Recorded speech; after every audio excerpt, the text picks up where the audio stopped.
Dalam film drama Remember the Titans yang berdasarkan kejadian nyata, dikisahkan sekolah-sekolah di daerah pinggiran Virginia, Amerika Serikat telah terpisah selama beberapa generasi berdasarkan perbedaan warna kulit pada tahun 1971.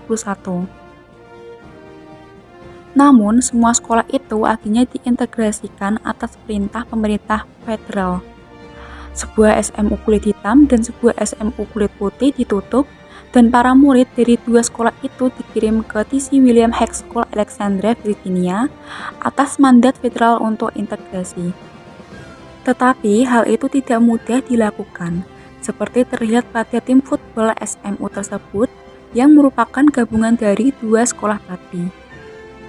Pihak pimpinan sekolah ingin integrasi tim football sekolah bisa berjalan sehingga menyewa seorang pelatih kulit hitam bernama Harold Bonney sebagai pelatih baru menggantikan pelatih lama yang berkulit putih, Bill Yost. Dapat dimengerti jika Yost yang sukses sebagai pelatih football tidak mau diturunkan menjadi asisten Bonney hanya demi integrasi. Bonney sebenarnya juga tidak suka dan merasa tidak enak pada Yost. Namun warga kulit hitam justru mendorong dan menyemangati Bonney lantaran bergembira melihat adanya pelatih kulit hitam pertama di sekolah tersebut. Bonney akhirnya menyadari ia punya tanggung jawab. Sayangnya, para pemain tim sekolah yang berkulit putih menentang Bonney dan menolak bermain untuk pelatih kulit hitam dan juga tidak sudi bermain dengan pemain lainnya yang berkulit hitam.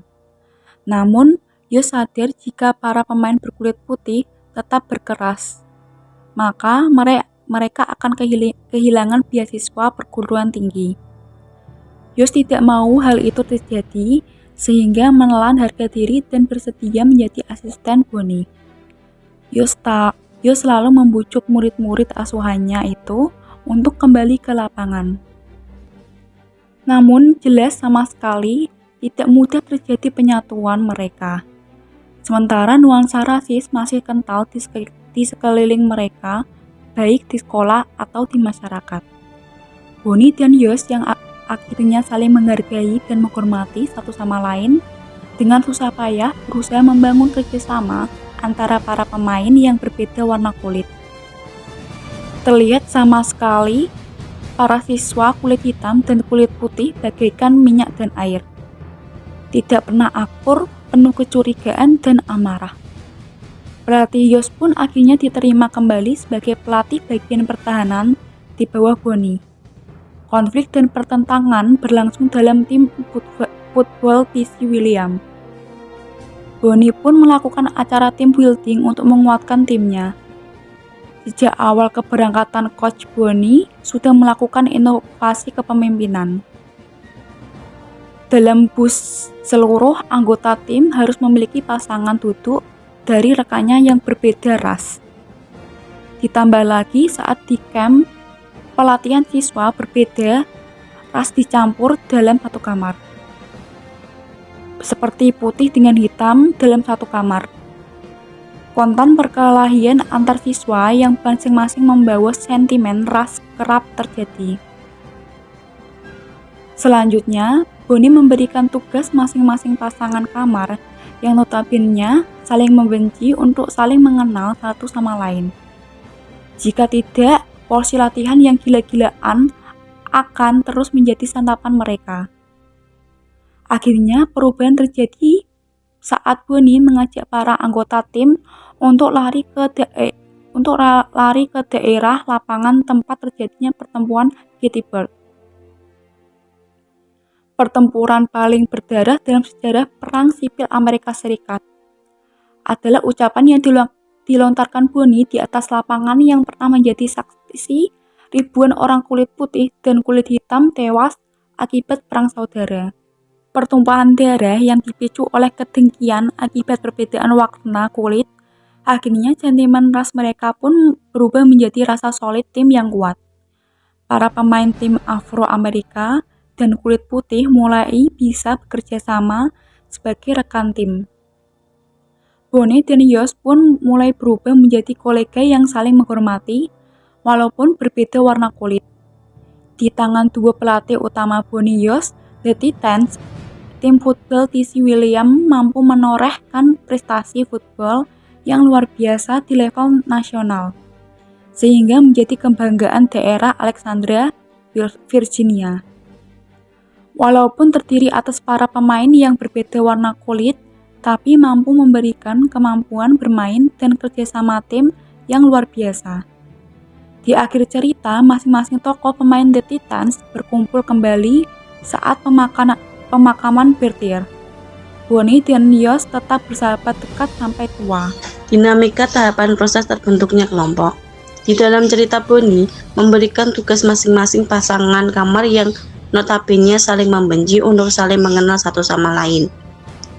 Jika tidak, porsi latihan yang gila-gilaan terus menjadi santapan mereka. Akhirnya, perubahan terjadi saat Bonnie mengajak para anggota tim untuk lari ke daerah lapangan tempat terjadinya pertempuran Gettysburg. Pertempuran paling berdarah di dalam sejarah perang sipil Amerika Serikat adalah ucapan yang dilontarkan Bonnie di atas lapangan yang pernah menjadi saksi ribuan orang kulit putih dan kulit hitam tewas akibat perang saudara. Pertempuran darah yang dipicu oleh kedengkian akibat perbedaan warna kulit. Akhirnya, statement ras mereka pun berubah menjadi rasa solid tim yang kuat.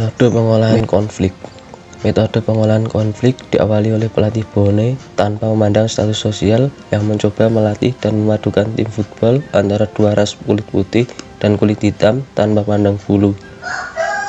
Metode pengolahan konflik saling menghargai yang dilakukan oleh dua orang berbeda ras, yaitu Gary dan Julius.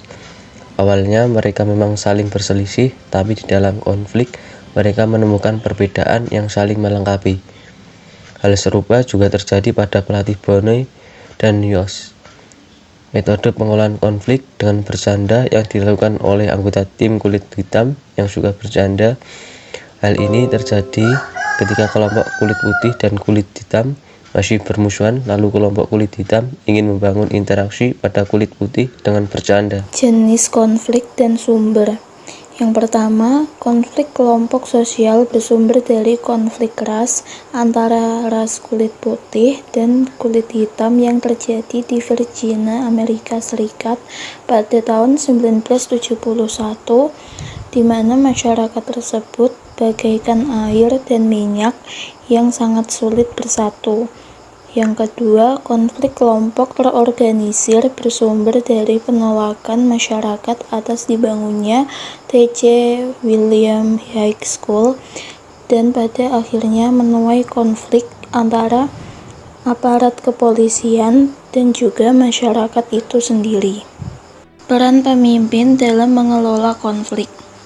Peran pemimpin dalam mengelola konflik adalah seorang pemimpin harus biasa memotivasi, memberi arahan, dan meyakinkan anggotanya tentang apa yang telah diyakini dan mampu menjadi contoh yang dapat memberi inspirasi bagi anggotanya, dan juga mampu memberikan solusi dari setiap masalah yang dialami sebuah tim atau kelompok. Contohnya dalam film Remember the Titans, ketika tim Titans mengalami masalah tentang perbedaan kulit hitam dan putih dalam tim dan tidak ada kebersamaan satu sama lain, pelatih Bonnie membuat program untuk menyatukan mereka dan memberi motivasi tentang kebersamaan dan kekuatan dalam sebuah tim jika bersatu dan solid. Dan akhirnya tim Titans menjadi solid berkat kepemimpinan pelatih Bonnie.